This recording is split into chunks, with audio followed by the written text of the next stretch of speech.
मेरी पिछली वीडियो देख के काफ़ी बहस छिड़ गई है। बहुत सारे छात्र अभी भी कंफ्यूज्ड हैं और बहुत सारे छात्र मुझे गलत समझ रहे हैं, मुझे गलत साबित करने में लगे हुए हैं। क्योंकि मैंने कहा था कि पोस्ट ग्रेजुएशन प्लस बीएड जो हैं एक साथ जितने भी छात्र किए हैं उनको जेएसएससी डॉक्यूमेंट वेरिफिकेशन में छांट देगा।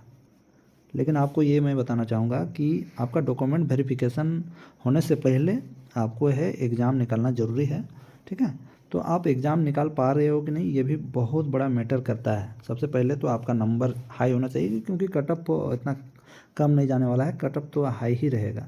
तो सबसे पहले आप लोग ध्यान देना कि आपका एग्ज़ाम में मतलब रिज़ल्ट आ रहा है कि नहीं। उसके बाद मैं आपको बताता हूँ कि पोस्ट ग्रेजुएशन प्लस बीएड आप जो कर किए हैं तो आप निश्चित ही आप जेएसएससी आपको डिस्क्वालीफाई घोषित करेगा।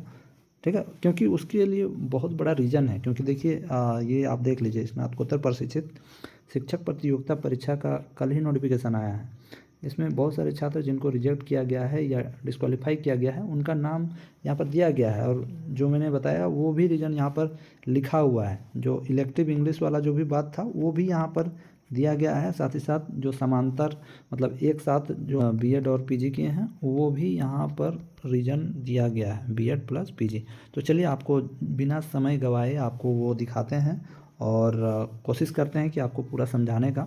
मैं जानता हूं कि आप अगर अच्छा एग्ज़ाम लिखेंगे और एग्ज़ाम लिखने के बाद आपको डिस्क्वालीफाई कर देता है तो आपको बहुत ख़राब लगेगा, लेकिन देखिए सच्चाई से आप पीछे नहीं हट सकते हैं। तो चलिए आगे बढ़ते हैं, है ना। मैंने पिछली वीडियो में बहुत कुछ क्लैरिफाई करने की कोशिश किया था, लेकिन फिर भी आपको समझ में नहीं आया, तो फिर यहाँ पर थोड़ा दिखाते हैं आपको, तब समझ में आएगा।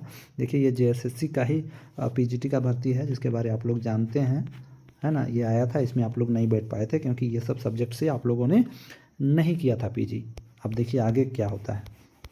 तो देखिए यहाँ पर देखिए जो पिछली बार जो बहाली आया था इसको थोड़ा सा देख लीजिए, पीजीटी का बहाली। इसमें क्या लिखा है, स्नातकोत्तर प्रशिक्षित शिक्षक अंग्रेजी। यहाँ पर कहीं नहीं लिखा है कि इलेक्टिव, लेकिन अभी का जो नोटिस है माध्यमिक आचार्य का उसमें आप लोग जाके देख लीजिएगा कि यहाँ पर, तो यहाँ पर आप लोग जाके देखिए, यहाँ पर लिखा हुआ है अंग्रेजी के जगह अप्लाइड इंग्लिश, यानी अप्लाइड इंग्लिश का मांग हो रहा है। देखिए इस कैंडिडेट का क्या था कि एमए इन इकोनॉमिक्स था, है ना। एमए इन इकोनॉमिक्स मांगा गया था इस भर्ती में, लेकिन इसने क्या सबमिट किया था, एमए इन अप्लाइड इकोनॉमिक्स।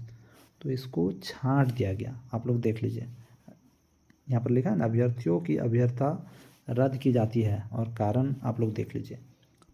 आगे देखिए तीसरा नंबर पे दिखा रहा हूँ, एमए इन इकोनॉमिक्स की जगह पे एमए इन एनालिटिकल अप्लाइड इकोनॉमिक्स इस कैंडिडेट ने किया था, से पीजी किया था, इसको डिस्क्वालीफाई कर दिया गया।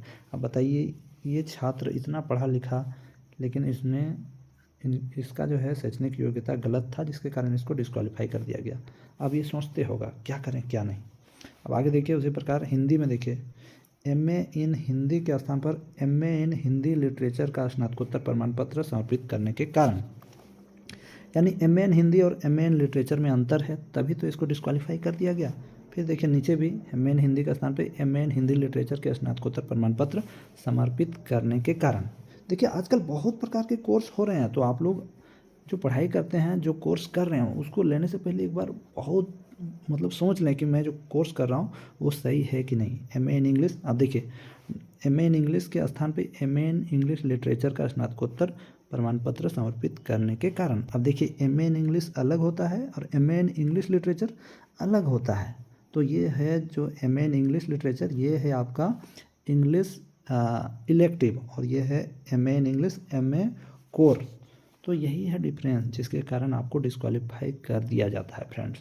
तो इसी प्रकार जो आपका पिछला बहाली इंग्लिश का जब निकला ही था, तो इस बार क्यों निकला, इसलिए निकला क्योंकि इंग्लिश लिटरेचर वालों ने कहा कि हमारा भी वैकेंसी निकलना चाहिए इलेक्टिव इंग्लिश वालों ने। तो इस बार इलेक्टिव इंग्लिश का निकला था, तो एमए इन इंग्लिश जो किए हैं उसको डिस्क्वालीफाई करेगा, और नहीं करेगा तो देख लीजिएगा। लेकिन यहाँ पर मैं तो प्रूफ आपको दिखा रहा हूँ। ठीक है, चलिए आशा करते हैं कि एमए इन इंग्लिश और एमए इन इंग्लिश लिटरेचर, इसका जो है कन्फ्यूजन आपका ख़त्म हो गया होगा।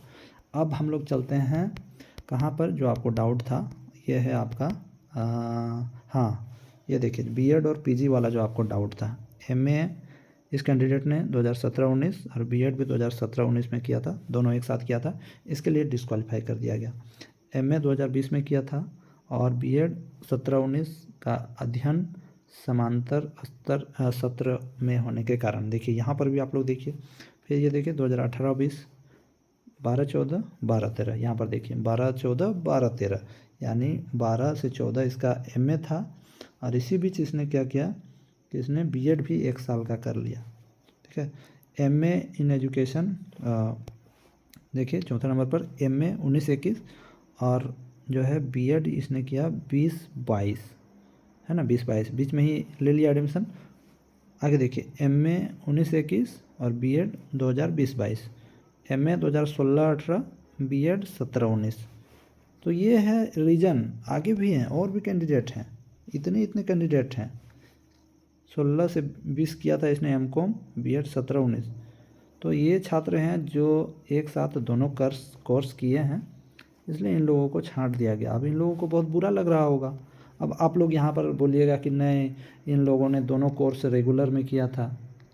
ऐसा बात नहीं है। अगर ऐसा रहता दोनों कोर्स रेगुलर में किए तो यहाँ पर उसका रीज़न भी लिखा हुआ रहता मेरे दोस्त, कि दोनों रेगुलर में किया था। इन लोगों को भी इग्नू के बारे में पता है, ये लोग इंटेलिजेंट हैं, तभी तो इस बहाली में इन्होंने एग्ज़ाम निकाला था। क्योंकि PGT का बहाली था, उसमें बहुत ही कटअप हाई गया था, तो इन लोगों ने एग्ज़ाम निकाला था, यानी ये इंटेलिजेंट थे। लेकिन इन लोगों का थोड़ा सा मिस्टेक के कारण एक साथ 2 कोर्स में एडमिशन लेने के कारण ये छटा गए फ्रेंड्स। ठीक है, एक्चुअल में मैंने पिछली वीडियो में आप लोगों को बताया भी था कि UGC जो होता है ना, यूनिवर्सिटी ग्रांट कमीशन, ये आपके UG और PG के सर्टिफिकेट आपको प्रोवाइड करवाता है। और मतलब UGC का जो है रूल आपका लागू हुआ है कि एक साथ आप लोग UG के भी 2 कोर्स कर सकते हैं और PG के भी 2 कोर्स कर सकते हैं। और UGC अपने हिसाब से चलता है, और आपका B.Ed जो कोर्स होता है वो NCT तय करता है कि आपको B.Ed में क्या रूल रेगुलेशन होना चाहिए। ठीक है, तो NCT ने ऐसा कोई नोटिस नहीं जारी किया है कि आप B.Ed के साथ PG भी कर सकते हो, ऐसा कोई रूल नहीं है। लेकिन इन्होंने एक चीज़ कहा है कि आप DLED प्लस B.Ed एक साथ नहीं कर सकते हो, यानी DLED नहीं कर सकते हो, यानी आप UG और PG भी नहीं कर सकते हो। इसको लेकर इन्होंने कोई नोटिस जारी नहीं किया है फ्रेंड्स। तो अगर NCT आपका नोटिस जारी कर देता है कि नहीं आप लोग B.Ed भी कर सकते हो, तो आप लोग एलिजिबल माने जाओगे, है ना। यहाँ पर बहुत सारे छात्र सोचते हैं कि मैं ज़बरदस्ती आपको निकालने में लगा हुआ हूँ। मैं आपको निकालने के लिए लगा हुआ नहीं हूँ, जो सच्चाई है वो मैं आपको दिखा रहा हूँ। खैर, आप लोग पहले डॉक्यूमेंट वेरिफिकेशन में आइए। अभी एग्ज़ाम निकालना इतना आसान बात नहीं है, क्योंकि कटअप बहुत ही हाई जाने वाला है, इतना तो क्लियर है फ्रेंड्स। ठीक है, आप लोग देख लीजिएगा, विश्वास अभी नहीं हो रहा होगा, कटअप आपका हाई जाएगा, कम तो किसी का भी नहीं जाएगा कटअप, है ना। बाकी बात मुझे लगता है कि आपका जो डाउट है वो क्लियर हो गया होगा। अभी भी डाउट नहीं क्लियर हुआ है तो कमेंट कीजिए, और चैनल बनाए तो चैनल को सब्सक्राइब कीजिए, और JSSC का ऑफिशियल साइट में जाके इस PDF को डाउनलोड कर लीजिए, या हमारे टेलीग्राम ग्रुप का लिंक मैं दे रहा हूँ, वहाँ से जाके इसको डाउनलोड करके थोड़ा अच्छा से देखिए, तब आपको समझ में आएगा। फ़िलहाल आप लोग एग्ज़ाम निकालिए। अभी जितने लोग कमेंट्स कर रहे हैं, परेशान हैं, आपका एग्ज़ाम निकलेगा कि नहीं उसका कोई गारंटी थोड़ी है यार। हाँ, लेकिन जो अच्छा से एग्ज़ाम लिखे हैं उनका हो सकता है। मिलते हैं नेक्स्ट वीडियो में, तब तक के लिए जय हिंद, जय झारखंड।